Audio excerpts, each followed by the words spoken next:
In 2008, the American essayist Sloane Crosley wrote, "Every time I open the drawer, it's a trip down memory lane, which, if you don't turn off at the right exit, merges straight into the masochistic nostalgia highway." I love this line. I want to stick it on my epitaph when I drink myself to an early grave. It capitalizes on how easily we can fall from a fond memory to the cynicism of nostalgia with barely a snap of our fingers if we're not careful. In pop culture, that line seems to have dissolved to almost nothingness in the kinds of art we now experience, and I'm waxing on about this because Kingdom Hearts 3's opening is spoiled by it. As a franchise, Kingdom Hearts has always had a serious pacing issue. If you were to stick any of the games in front of me alongside a pair of scissors, I could shear off a third from each one and I'd still doubt if that's enough. But where the first 10 minutes of Kingdom Hearts 1 is bogged down by tedium and tutorial boxes, and Kingdom Hearts 2 is carried by how inquisitive it makes a player, Kingdom Hearts 3's opening is overburdened by its position as a conclusion to the franchise. Releasing 14 years after Kingdom Hearts 2 and 2 years after Kingdom Hearts 2.8 Final Chapter Prologue, its first impression is that it's most concerned with referencing all that old stuff fans loved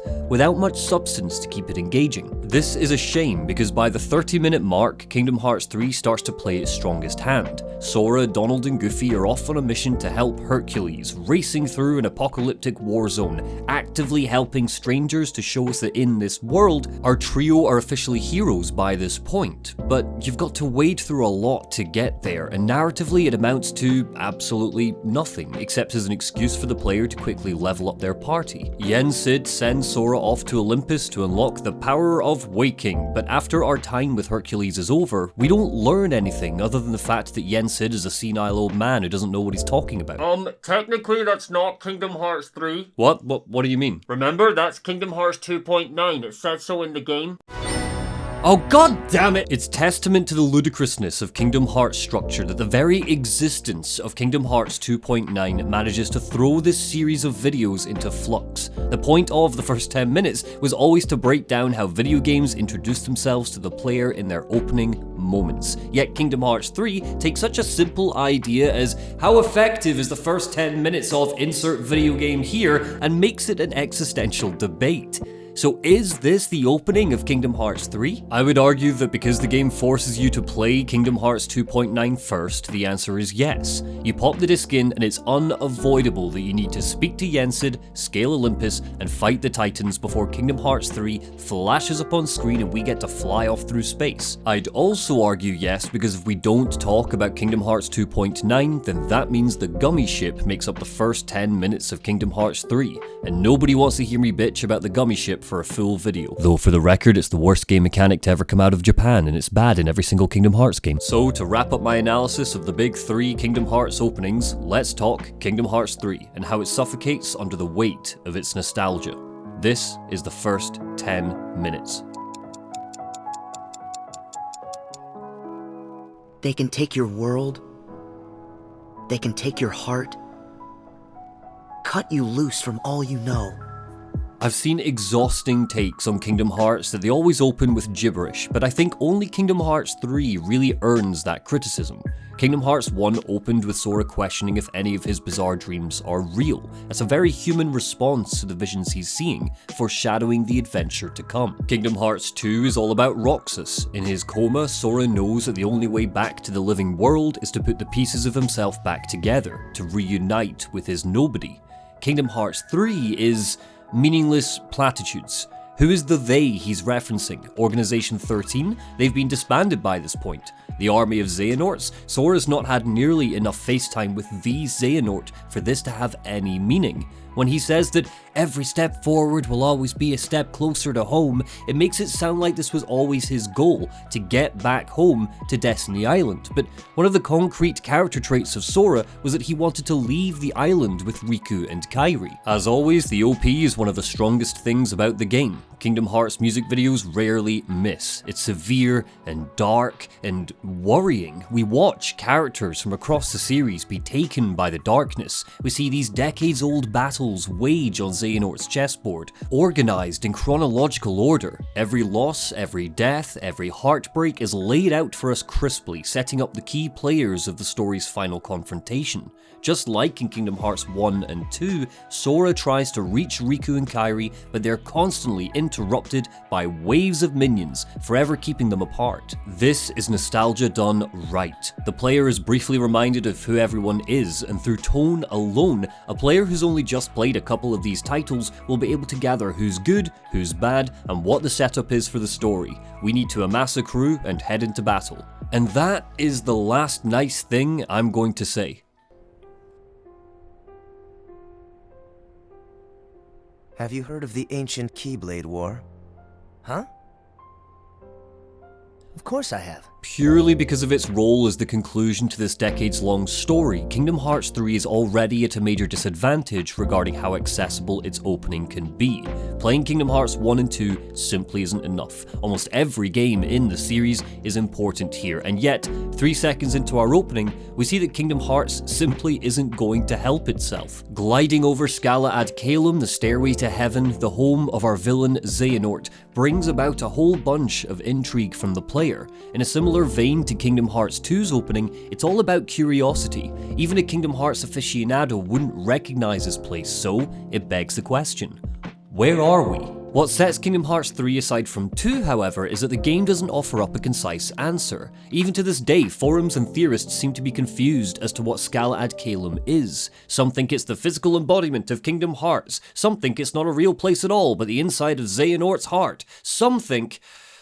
Let's move on. Without the context of Birth by Sleep, the chess game being played between a young Xehanort and Ericus will be utterly meaningless. Neither call the other by their name, with Xehanort monologuing about darkness and light and a Keyblade war from long ago and lost masters, and the entirety of his conversation offers very little that's tangible for a newcomer to the series or a fan who's played the other games to hold on to. Even the camera angles conceal much of the scene. They're either too far away or too closed in, claustrophobic, cutting off full profiles of either of the men, not letting us get a real glimpse at them. Before we even see Sora, we get a glimpse of Kingdom Hearts 3's nostalgia. It's smug in its references, reminiscing whimsically on events that the player hasn't seen and won't even recognise, keeping us at arm's length.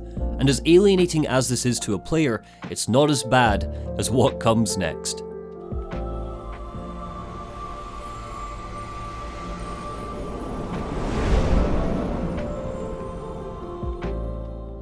Remember Jurassic Park? Oh, you love Jurassic Park. Remember Jeff Goldblum? Oh, I remember Jeff Goldblum. Remember Kingdom Hearts? Yeah, I remember. Remember the tutorial platforms? Yeah, I remember. Remember Dive into Heart? Yeah, I remember. Remember Stained Glass Sora? Yeah, I remember. I feed on nostalgia. Contrary to what you might remember, there are only 3 games in the franchise which open with the tutorial platforms. They appear in most Kingdom Hearts games, but they only take pride of place 3 times. Kingdom Hearts 1, Kingdom Hearts Recoded, though we don't talk about that one, and Kingdom Hearts 3.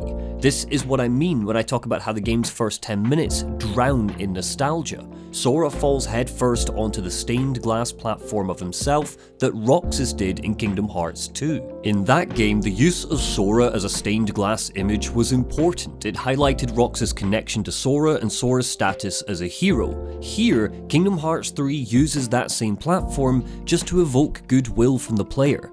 And then we just go through the motions of reliving the first game's tutorial area, segmented off from any excitement or intrigue that the chess scene evoked or the OP set up. A mirror sits in the middle of a platform with the new Sora, the older Sora, the battle-hardened Sora standing inside, waiting for us, as if the game is saying, "Look how far you've come." But the power of this is interrupted with no less than 4 tutorial boxes explaining how to jump and press triangle. Where Kingdom Hearts' greatest question was once, why is the game wasting my time? Kingdom Hearts 3 suffers from the question, why is the game still wasting my time after 14 years? The only reason we have to suffer through the tedium of the tutorial platforms is because that's what Kingdom Hearts 1 did. But that was a critical mistake in meaningfully engaging the player, and following titles managed to avoid that mistake. There's an insult to injury here because not only are we stuck on these slow platforms, but the negative space is filled this time with stills from previous games. Hey kid, you like nostalgia? Remember Dream Dark Distance? Unfortunately, yes. It's better than the sword, shield, and staff we had, sure, but the choices are still meaningless. The lack of communication of what our choices mean to a first-timer are still a serious problem.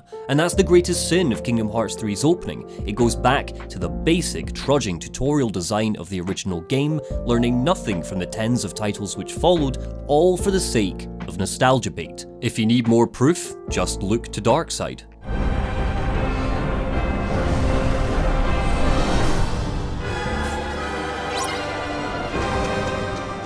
In Kingdom Hearts 1, the Darkside took the form of our tutorial boss in the Dream World because it was foreshadowing its actual appearance when Destiny Island is destroyed. In Kingdom Hearts 3, the Darkside appears because, any takers? No? The answer is nostalgia. It's frustrating because Kingdom Hearts 3 kicks off with such strength after we get out of all of this. Olympus and the battle surrounding it is by far the coolest opening to any of the Kingdom Hearts games, but we've got to wade through about 15 minutes of Nomura buying into his own bullshit before we even get to it. These things take time. Sora's adventures are often rightfully criticised for the weird, long, awkward pauses in the dialogue. Characters that are supposed to be the heart and soul of a franchise stumbling along with stilted speech patterns while nothing but silence fills the voids between them. But it's not just in individual scenes that this is a problem. That stiltedness is the best way you can describe the structure of Nomura's work. If Kingdom Hearts 1 was the weird dialogue choices, Kingdom Hearts 3 is the self-referential silence that hovers after a sentence. This opening fails because it's bogged down by nostalgia, and the irony is, this is my favourite Kingdom Hearts despite it. Thanks for watching. I've got one more video not about Kingdom Hearts, I promise, coming out before year's end, and then it'll be a short break before jumping into a full lore dump on Kingdom Hearts in January. As always, you'll see my patrons on the left side of the screen. Their support means I can invest time into smaller videos like these while I work on bigger projects like my critiques and the Nubis Humanus videos, so order of thanks go to Ike N, Kyle Naylor, The All Brand Man, Jake, Tempe, Courtney Wampler, Anthony Holder, Pierre Carrier, Sergey Darn, James Rush, David J. Morin, Stephen Faeo, Minute Zero, Iskerton, Callum Armitage, Christopher Tierney, Torstein Sundness, Fipsy, Derek DeRosia, Luca, Tom Inns, Heliquin, Matthias Santoro, Retarget, Sierra Purnell, James Keysbury, Jordan, Kazi7, Uncle Mr. Bones, Alberto Calles, Stephen Atkins, Austin Hagerman, Lee, Austin Long, Type Raz, Matthew Bendel, Dini, Zachary Powers, Andrew Muinos, Compulsory Fungus, Loar Zappelli, Prospero finished my dissertation, Neoen Guterres Nopoff, Lizzie Gale, Salvador Castillo, Alan Black, Callsign Noor, David Bedard, Ross Williamson, Derek 8, The Riftmaker, CC, Jared Helfer, Graham McLaughlin, Semlin, Beth Littler, Oliver Farrell, John Foster Agg, Robert Capel, Elevator, Rose Bernarda, Matt McCulloch, Guillaume Breros Ferreira, Ethan, Paul W, Damp Gibbon, Please Don't Blame, Chief Sweep, Ehor May, Jonathan Lum, Paper Synth, Thomas Banchak, Eddie Wingfors, Reese Newton Seeley, Nicholas Here, Cakesters, Strupp, Angry Optimist, Plague Doctor, Adriana Martinez, Yana Grasfrau, Chris, Jake Kluzovitz, Long Cheddar, Jordan Halsey, Amory Selden, DB Geek, Ryan Smith, Talkster, Donis Conva, Ashley Broning, 100 Sams, Neil Dudgeon, Michael Diaz, Nathaniel Waters, Dinkin Pearson, Kyle Pears, Seb Scott, Lonely Ronan, Chris Bread, Zephyr Dawn, Kane Highwind, Neve Kerr, and Johnny Miller. Thanks so much and take care.